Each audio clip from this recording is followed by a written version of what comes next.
You watch yourself exceed your limits. And then you think, oh, look at that. There's something in me that can exceed my limits.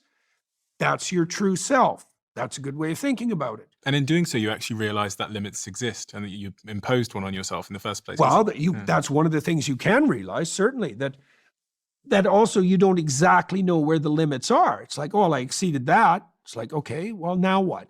What's the upward limit to exceed? What's the upward arc of exceeding limits? That's Jacob's ladder. I would say this is the promise of the kingdom of God. That's one way of thinking about it. There's no upward limit. There's no limit how bad things can get. No one would deny that who has any sense. So that means, in a way, that hell exists. You can find your way there with no problem.